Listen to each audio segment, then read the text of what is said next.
नमस्कार मैत्रिणींनो. स्टार प्रवाह मालिका लग्नाची बेडीच्या आजच्या भागामध्ये आता सिंधूला घराबाहेर काढल्याबरोबरच राघव तिचा हात पकडतो आणि तिला पुन्हा घरामध्ये आणतो. मग रुक्मिणी म्हणते की काय रे, हे काय करतोयस तू राघव? अरे तिच्या निष्काळजीपणामुळे आज राजश्रीची ही अवस्था झाली. तू विसरलायस का?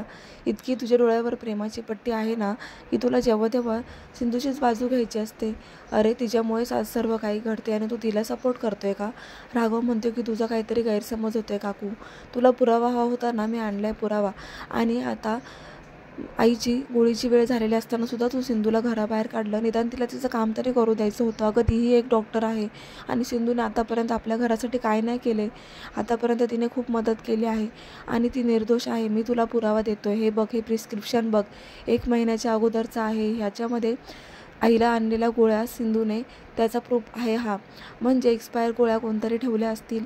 मग आता मधूच्या आईला खूपच जळण होते. ती म्हणते की असं तर पोलिसांना दाखवण्यासाठी कोणी खोटीही पावती आणू शकतं, याचं खरं कसं मानायचं? राघव म्हणते की तुम्ही गप्पच बसा आणि पोलिसांच्या पदाला असं काही आळ घालू नका. पोलिसांचं काम व्यवस्थित करत असतात. मग आता रुक्मिणी काकू म्हणतात की अरे तुझा इतका विश्वास आहे, पण मग ते एक्सपायर गोळ्यांचं काय? डॉक्टरांवरही तुझा विश्वास नाही आहे का? डॉक्टरांनीच एक्सपायर गोळ्यांबद्दल आपल्याला सांगितलं, हे विसरलास का? मग सिंधू म्हणते की हो काकू, खरंच हा खूप मोठा गैरसमज आहे. मी असं काहीच केलेलं नव्हतं. एक्सपायर गोळ्या मी माझ्या हाताने फेकल्या होत्या. मला नाही माहिती ज्या गोळ्यांची स्ट्रीप कोणी बदलली. आता राघव म्हणतो सिंधूबद्दल मी एक शब्द ऐकून घेणार नाही. या प्रिस्क्रिप्शनवरती 10 गोळ्या लिहिलेल्या आहेत आणि एक्सपायर झालेल्या गोळ्या ह्या 6च आहेत. म्हणजे चोर हा घरामध्येच आहे. कोणतरी हे जाणून बुजून करतंय काकू. तू याचा शोध लाव हवं तर. त्यानंतर त्यांचं बोलणं चालू असताना तिथे डॉक्टर येतात.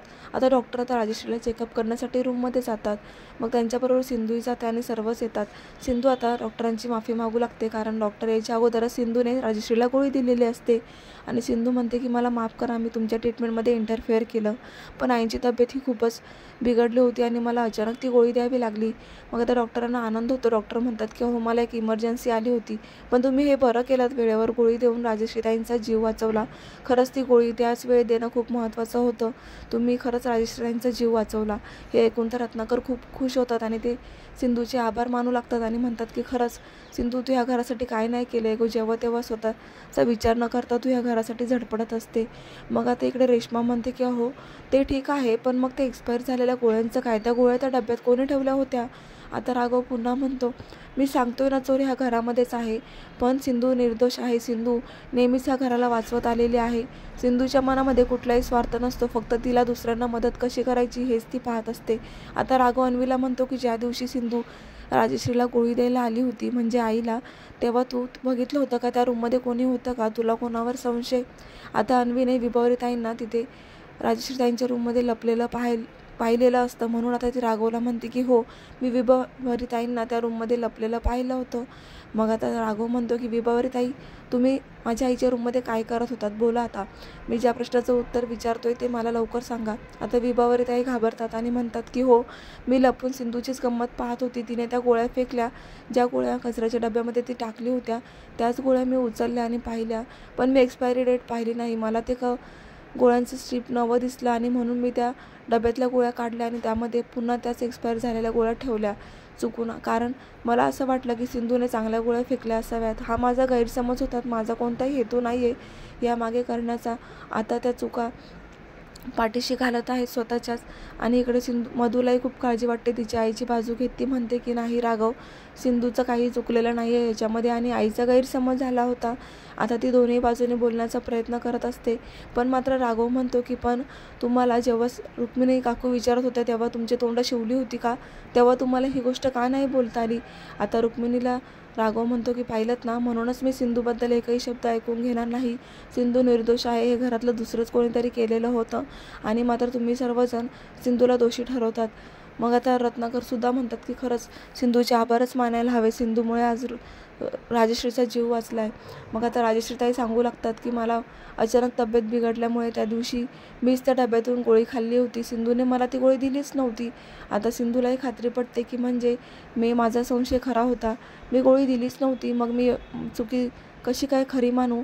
आणि म्हणूनच मी रुक्मिणी काकूंचं सुद्धा ऐकलं नाही. आता रुक्मिणी काकूंचे सुद्धा डोळे उघडलेले आहेत. सिंधूची काही चुकी नसताना त्यांनी तिला घराबाहेर काढलं. त्यांना आता स्वतःचाच खूप पश्चाताप होतो आणि त्यांचं तोंड पाहण्यासारखं होतं. तर पुढे आता सिंधू बसलेले असते तर राघव तिथे येतो आणि म्हणतो की सिंधू, मला बोलायचं आहे पण विषय कुठून सुरुवात करू हेच कळत नाही आहे.